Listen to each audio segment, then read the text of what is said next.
Welcome, everyone, to another edition of the Tony Sirianni podcast. I'm thrilled to have Taylor Matthews, who's the CEO of Father. Am I right? Is it the CEO? Am I doing the right title? I want to make sure I get That's that. what they call me, I suppose. All right, good. CEO of Father, which is a great firm that we're partnering with here at AdvisorHub. And I think you actually have an interesting background, Taylor. So I'd love to hear about it. Just share a little bit about your background with the folks out there.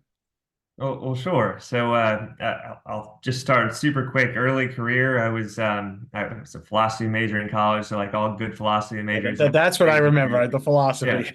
A lot of money I in that. went I went straight into investment banking from there, and I got really nice exposure to some really fantastic tech companies early on. The financial crisis claimed that bank, and I moved over to Fidelity. So I had a fantastic experience, just getting a nice overview of the asset management industry. I really got to operate across a lot of their businesses as part of their strategy consulting team. Um, from there, business school, started a wildly different company in southern India for pulling together distribution for tech for development products. And then back to the States, and I've really been in the fintech community pretty much ever since. Starting in 2016, I joined a firm that was focused more on the 401k advisory side. They Right. were just getting started. A lot of the former team from our product team from Financial Engines, and they wanted to do for small plans what Financial Engines had been able to do for larger plans. And joined. I think I was employee number 10. Ended up running the advisory function and contributing a little bit on the sales, the partnership side as well. And it was a fantastic experience. Well, Gave me I a tell you lot. what makes me so excited about your background is that you saw the opportunity in the RIA space, right? And I think when you look at it, you come from you're in the business, you start working on it, and you see the opportunity, and it's really fun to work with advisors, isn't it? I mean, it turns out these are good people who are entrepreneurs, right? And they kind of share a lot of the same values that you have coming from your diverse background. I mean, what did you think when you first thought of that? That's exactly right. And I think like if there were one thing that you really want to distill it down to is what motivates most people in this industry is that they just want to help people, provide a better experience for them, their families, and they want to spend their time creating value by providing financial advice. And that's I that's what we're I think trying that to deliver for them. that's one of the big mistakes people make when they look at this industry, and it kind of frustrates me because all advisors are greedy, they're only interested in money. It's just not the case. And there are firms that offer a lot more money to people, and people usually make a decision that's based on what's best for their clients. And helping people is the motivation. That's what gets people up and out of bed every day, because it has at a certain point with money, it has a limited utility, and you have to be able to have something that motivates you to get to sort of a very successful position in life and in business. And I think helping people is the key bottom line factor when you break down the good advisors. Without a doubt. And, of course, everybody needs to make a living and everything like that. And the way that we look at it is the economics have to be there. You have to be competitive. But what really sells a firm is the experience of actually like the day-to-day work, is being there, who's around you, who's supporting you, is everybody aligned to the same mission that you are. Right. And what's great about what you've built at Father as well, having looked into it, is the tech side. And you have that background. So Father is really, sort of moved along the road with technology. And I think technology coming up, I'd love to get your thoughts on AI. Let's talk about what Father has done, so far, but kind of it looks like technology is going to be even more important going forward. Yeah, it's probably not going to be less important, at least. So,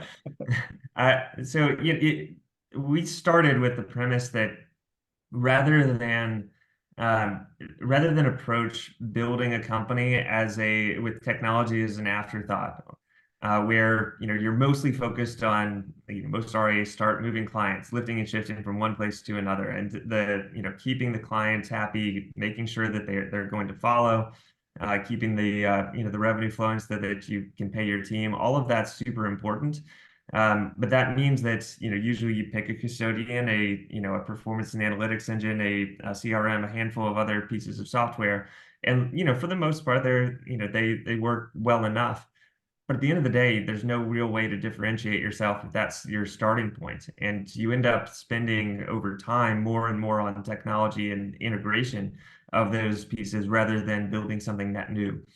So we didn't want to make to build the same type of firm. We wanted to build with on modern technology rails our own software from the beginning.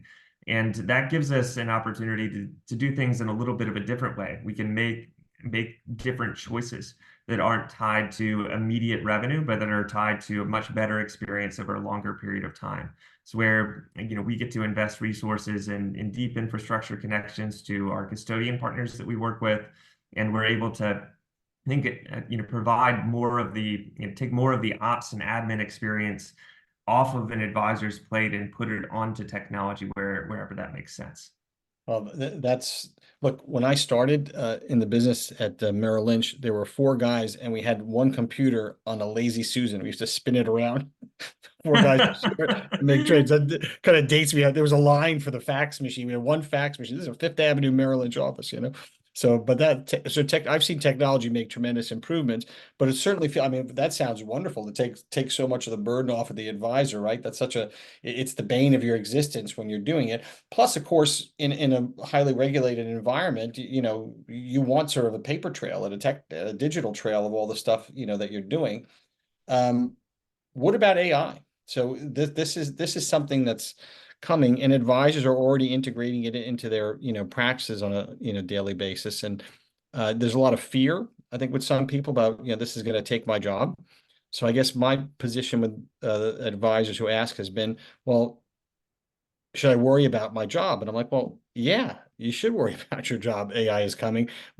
You should worry about your job if you don't embrace it. If you embrace it and sort of integrate it into your practice, then you'll be fine. It'll help you. It'll enhance. If you don't, you'll be the last buggy whip salesman on the highway kind of thing.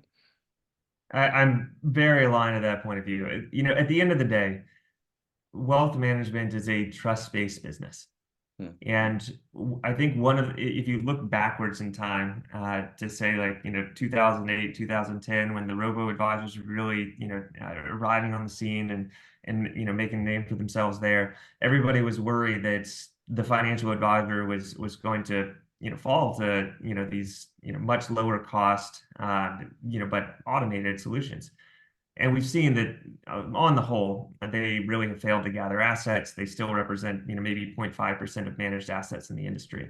And the reason is that trust element is not there. When everybody gets to a point where they start to feel uncomfortable in managing it themselves, and they want to turn to somebody who is a trusted expert, who can provide a little bit of clarity, a little bit of comfort that you're going to be all right. We're going to manage this together, and we're not going to make mistakes. AI can potentially get to that point, but we're nowhere near that yet. So when we look at the opportunity, I think it's more around like, how do we use those tools to empower the advisor, much the same way that you were talking about. There's some things that you can probably do on the prospecting side. There's some automation that you can provide for, say, surfacing opportunities, even amongst your own client base, especially if you have the data to support that. Like a client newsletter kind of thing. You could do, it'd be so much easier. Yeah, or even get like way more bespoke. Say, like, if you know for a fact that a bank account has a larger balance than it used to have, and maybe it's over the FDIC limit. Man, that's a great opportunity to reach out to your client, to provide some value, and to say like, hey, let's invest that cash and let's make sure that it's safe, if nothing else.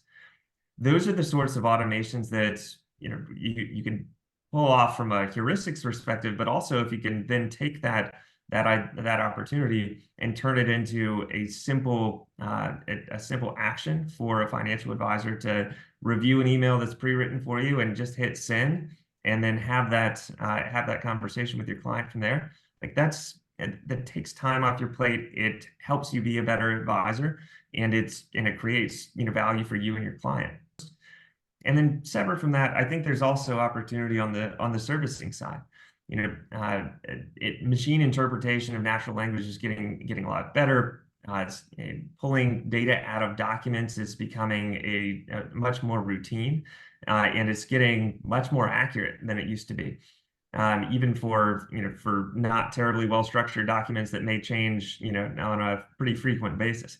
So that's an opportunity as well to increase the efficiency on the servicing side, and raise the servicing team up to be more proactive, to enhance the value that they're providing to the advisor and the client as well. So this is something that you've obviously thought about, right? And you have a thoughtful response to it that shows that you understand the situation and maybe even understand it from an advisor's point of view. And what's important about that is this is not an advisor's job. An advisor's job is to help their clients. If they're spending all their time trying to master AI, they're going to have trouble. There'll be an AI guy with no clients. So you really want to align yourself with a firm that actually understands it. I mean, this is my point, right? So the fact that you're tech-based and you understand AI, guys got to trust you to say, Taylor's got this. He's gonna create an ecosystem that we can live in, and we're going to be that much more efficient. I mean, that's just, in my mind, part of the benefit of Farther, right? Yeah, and I would actually like extend that a little bit further. So, like you said, advisors are asked to do an awful lot of things. It kind of depending on who you are and how your shop is structured, you might be asked to be a salesperson, a marketing person, an operations person, administrative. You might be running the business. You have to decide on healthcare and things like that. You might have to be a technologist and orchestrate the tech stack that you're supposed to pull together. It's hard to be a jack of all trades in that way. And I'll tell you, not it's usually not the highest and best value to focus on almost Right. any of those activities when Right. the alternative is you're not focusing on your clients or your prospecting efforts. So that's where kind of collectively we're trying to take a look at every one of those little bits and pieces that go into a typical financial advisor's day to day and see what can we pull out, what can we outsource to technology, or at worst to a better people process to make the advisors and the clients' lives better. Well, yeah, I commend you for it because I think that is the future, and the firm that you pick is going to matter. You need somebody who's conversant in technology, right?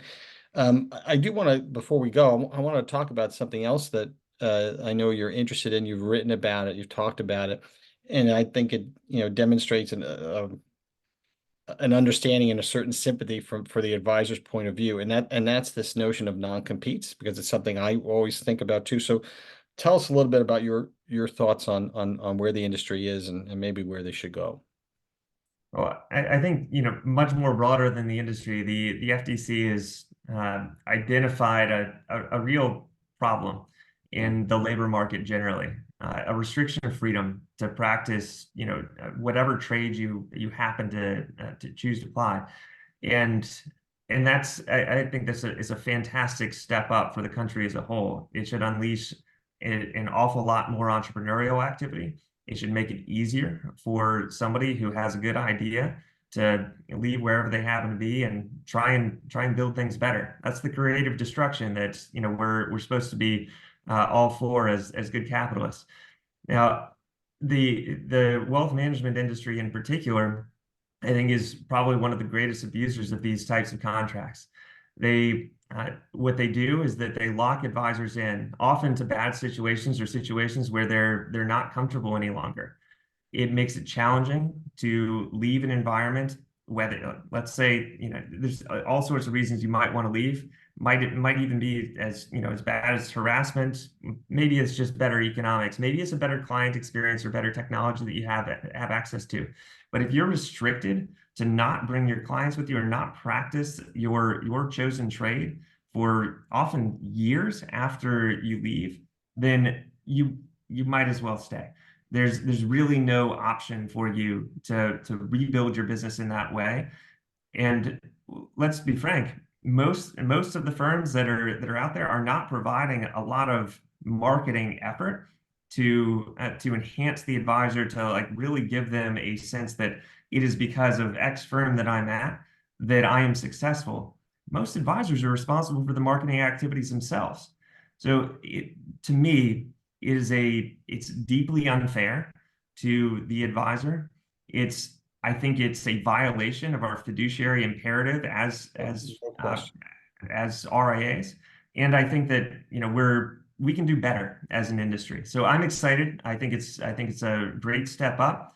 And it's unfortunate the government had to step in to help us see the light, but I think it'll be a real big step up for the I industry. think this is linked also to the hypocrisy of the TRO that you see out there. I mean, the fact that, you have a big wirehouse in the morning, um, arguing that an advisor leaving by taking phone numbers of their clients, which are in their phone, which are readily available online, that they're on Facebook, that they're connected to these people, their friends, and that somehow taking their names and phone numbers is, hurting this enormous bank, with billions and billions of dollars of revenue every year. And then that afternoon, they go in and make the opposite argument because they're taking somebody from another bank and they're saying, "Oh, this is fine." It's so hypocritical that it drives me. I've written a lot about it, but it does drive me insane. It's deeply hypocritical. It's also, quite frankly, it's just an extraction of additional dollars on exit. 15,000 financial advisors make a change in their employer every single year. I'm sure more probably would if they had the opportunity. But the fact is, it's just a massive shuffling, and firms are using these changes, these shifts in employer to just pull 20% of trailing 12 out of an advisor and hurt them on their way out and try and scare the other folks from doing the same That's thing. it. They're trying to scare the guys. It's just very frustrating because advisors are voting with their feet for the models that they prefer. And if you'd spend half the money that you spend on attorneys to lock guys in just to make your place better, a place where advisors don't want to leave, you'd save money in the long run. It's penny wise and pound foolish. So that's our perspective, is that, we're trying to build the most advisor-centric shop out there, and we don't have non-competes in our language. If you want to take your clients with you, and because we're not performing for you, then I'm sure you should go. There's probably better out there. But what that means is that I have to earn your business every single day. And I think that's a much better way to build a wealth management, sir.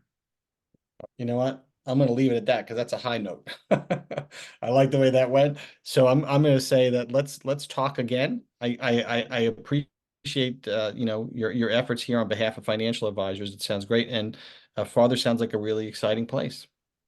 Well, thank you very much for having me on. You got it, bud.